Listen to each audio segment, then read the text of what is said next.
Apapun timnya, Marc Marquez hanya ingin tunggangi motor terbaru di musim depan. Pembalap Gresini Racing Marc Marquez mengaku sangat menginginkan motor versi terbaru untuk ditungganginya musim depan. Bersama Gresini musim ini, Marquez menunggangi motor Ducati Desmosedici EP23, kuda besi yang ditunggangi Francesco Bagnaia saat menjadi juara MotoGP bersama tim pabrikan utama Ducati musim lalu. Namun, meski menggunakan motor yang lebih tua dari yang digunakan Bagnaia musim ini, Ducati Desmosedici EP24, TB Allian tetap menunjukkan kelasnya sebagai pembalap yang pernah 6 kali menjuarai MotoGP. Pembalap kelahiran Cervera di Spanyol itu memberikan sinyal kebangkitannya dengan finish P2 pada sprint dan balapan utama setelah start dari P13 di MotoGP Prancis Sirkuit Le Mans pekan lalu yang mengantarkannya berada pada posisi ketiga klasemen dengan 89 poin di bawah Bagnaia dan Jorge Martin. Meski perlahan menemukan performa terbaiknya bersama Ducati Desmosedici EP23, keinginan Marquez menunggangi motor versi terbaru tidak surut. Apapun pabrikan, tim, dan warna motornya, Marquez menegaskan hanya ingin motor dengan spesifikasi teranyar musim depan agar tetap kompetitif memperebutkan juara. Ketika saya membuat keputusan ini, saya tahu bahwa Ducati adalah motor terbaik dan saya mengambil keputusan memilih motor terbaik, kata Marquez dalam wawancaranya bersama Sky Italia setelah MotoGP Prancis. Untuk melihat apa yang mampu saya lakukan karena meskipun saya ragu, saya telah mengatakan apakah saya sudah selesai atau belum, tetapi saya berkata pada diri sendiri, tidak, saya kompetitif, tambah dia. Dan mengingat saya kompetitif secara logika tahun depan, saya ingin mencari dimanapun itu berada, apapun warnanya, apapun motornya, spek terbaru karena memberikan Anda kesempatan lebih baik saat bertarung memperebutkan kejuaraan dunia, lanjutnya. Pembalap 31 tahun itu tak menutup kemungkinan hengkang dari Gresini setelah kontraknya bersama tim satelit Ducati itu hanya berjalan 1 musim. Ia juga tak menampik akan meninggalkan Ducati dengan identitas warna merahnya apabila ada tim lain yang menawarkan motor versi terbaru untuk dirinya pada musim depan. Ya, seperti yang sudah saya katakan, apapun sepedanya, apapun pabriknya. Kami harus memahami pilihan terbaik, namun yang jelas saya tahu apa yang saya inginkan, tutupnya. Di sisi lain, rider Aprilia Maverick Vinales mungkin saja hengkang. Vinales dikabarkan tertarik menyeberang ke Honda karena iming-iming gaji yang jauh lebih besar. Kontrak Vinales, dan juga tandemnya Aleix Espargaro akan selesai pada akhir musim ini. Aprilia sedang menunggu keputusan Espargaro, yang tengah mempertimbangkan akan melanjutkan karirnya atau pensiun.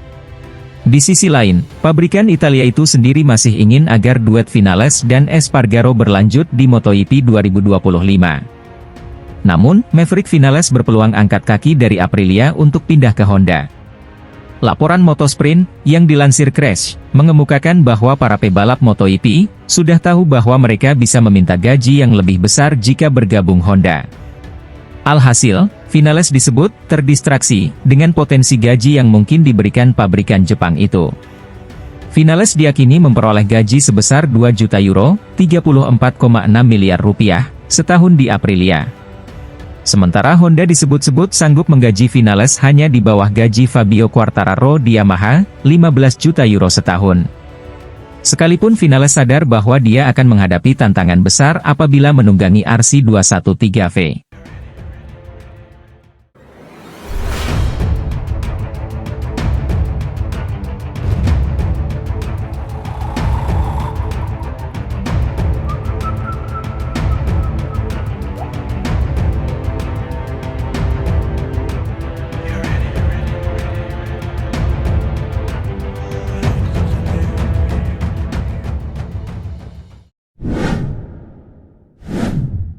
Ducati kesulitan mencari tandem Francesco Bagnaia untuk MotoGP 2025. Pabrikan asal Italia itu kebingungan untuk memilih antara Jorge Martin atau Marc Marquez.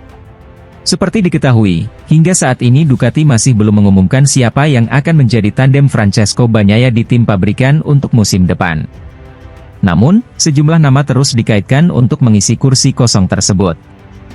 Bukan hanya Jorge Martin, terkini Marc Marquez juga masuk dalam target Ducati untuk menjadi pembalap pabrikan mereka musim depan. Jorge Martin bahkan menjadi nama yang paling mungkin untuk berada di tim pabrikan Ducati.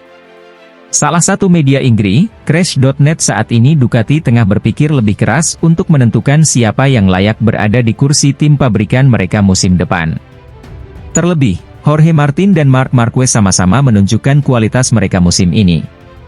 Terlepas daripada itu, keduanya memiliki kelebihan dan kekurangan masing-masing yang harus dipertimbangkan dengan matang.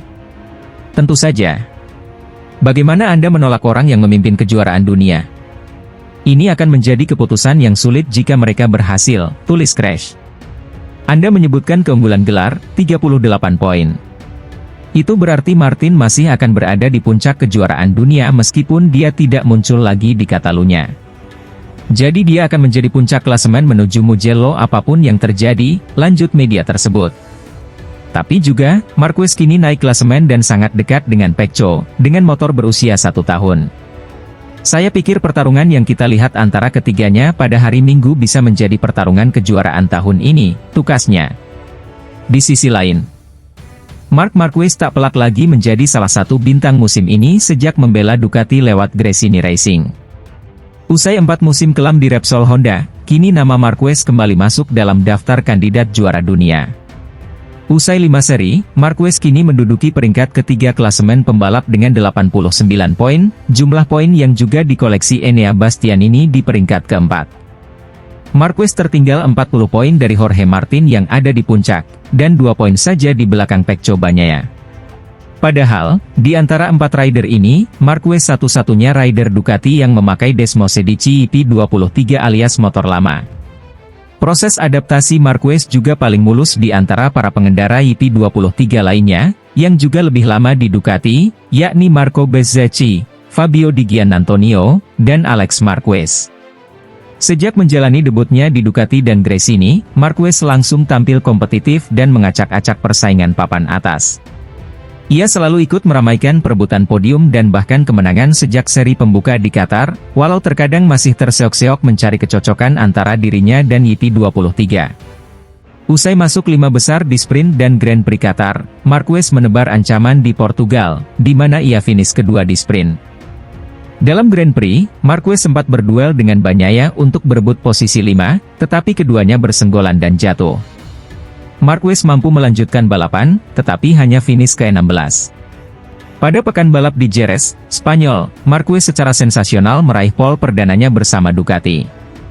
Hal ini membuatnya percaya diri, dan bahkan secara tegas menyatakan ini adalah tanda bahwa proses adaptasinya dengan Ducati telah berakhir dan telah menemukan kecocokan dengan YP23.